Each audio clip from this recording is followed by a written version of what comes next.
அன்புள்ள கிரியஸ், இது நம்ம ஃபேமிலி. தொழிலதிபர் விஜய் மல்லையாவின் மோசடிகள் பற்றி சொல்லவே வேண்டாம், அகில உலகுக்கே தெரியும். ஆனால் அவர் எப்படி கவிழ்ந்தார் என்பது பரவலாக தெரியாது. ஒரு காலத்தில் the king of good times என்று பெருமையுடன் அழைக்கப்பட்ட விஜய் மல்லையா தனது கண்மூடித்தனமான உல்லாச வாழ்க்கையால் சமூக அந்தஸ்தில் அதல பாதாளத்துக்கு சென்று விட்டார் என கூறப்பட்டாலும், கிங்ஃபிஷர் ஏர்லைன்ஸ் வீழ்ச்சியை தடுக்க கடனுக்கு மேல் கடன் வாங்கியதாலேயே அவர் வீழ்ச்சி அடைந்தார். இந்த நிலையில் கடன் தலைக்கு மேல் சென்ற நிலையில் கிங்ஃபிஷர் ஏர்லைன்ஸின் கடனை திரும்ப செலுத்தவில்லை என்பதால் வங்கி மோசடியாளர் என மதுபான சக்கரவர்த்தியான விஜய் மல்லையா அறிவிக்கப்பட்டார்.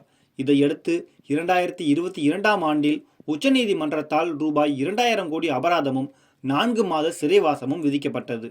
அவரது மோசடிகள் அவரை மட்டுமல்லாமல் அவரது குடும்பத்தினரையும் பாதித்துள்ளது.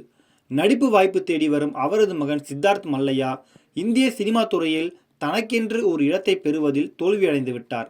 விஜய் மல்லையா சமீரா தியாப்ஜி மல்லையா தம்பதிக்கு 1987ஆம் ஆண்டில் அமெரிக்காவின் லாஸ் ஏஞ்சல்ஸ் நகரில் பிறந்தவர்தான் சித்தார்த் மல்லையா. அவரது பிறப்புக்கு பின்னர் குடும்பம் இங்கிலாந்துக்கு குடிபெயர்ந்து விட்டதால் சித்தார்த்தின் இளமை காலம் பெரும்பாலும் இங்கிலாந்திலேயே கழிந்தது. வெலிங்டன் கல்லூரியில் பட்டப்படிப்பை முடித்த சித்தார்த் அதன் பிறகு லண்டனில் உள்ள குயின் மேரி பல்கலைக்கழகத்தில் பிசினஸ் மேனேஜ்மெண்ட் இளங்கலை பட்டத்தை முடித்தார். அந்த பல்கலைக்கழகத்தின் ஹாக்கி அணியில் சித்தார்த் இடம்பெற்றிருந்தார்.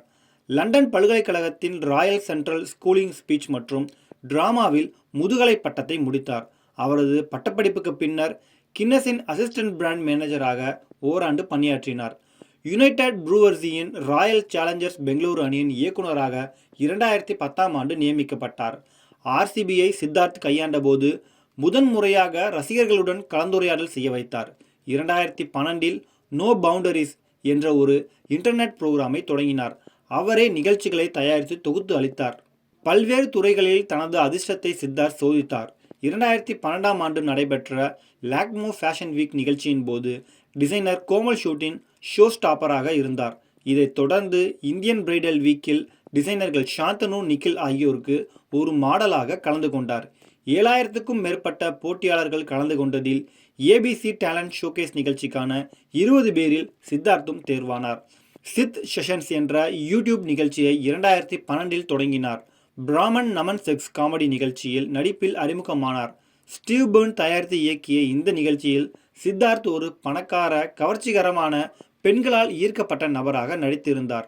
சித்தார்த் மல்லையா தனது வாழ்க்கை பற்றி புத்தகம் ஒன்றும் எழுதியுள்ளார். தனது வாழ்க்கை வரலாற்றில் அவர் சந்தித்த மது பழக்கம், மன உளைச்சல்கள், பெற்றோரின் விவாகரத்து பற்றி குறிப்பிட்டுள்ளார். இந்த புத்தகம் 2021ஆம் ஆண்டில் வெளியானது. அப்பாவைப் போலவே சித்தார்த்தும் பல பிரச்சனைகளில் சிக்கிக்கொண்டார். நடிகை தீபிகா படுகோனுடன் உறவில் இருப்பதாக அவர் கிளப்பிய வதந்தி செய்திகள் பலமாக அடிபட்டது.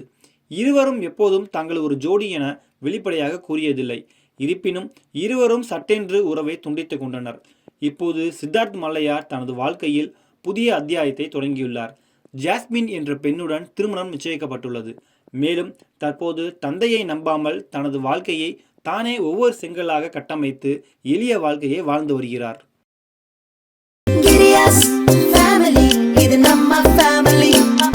அன்புள்ள கிரியஸ், இது நம்ம ஃபேமிலி.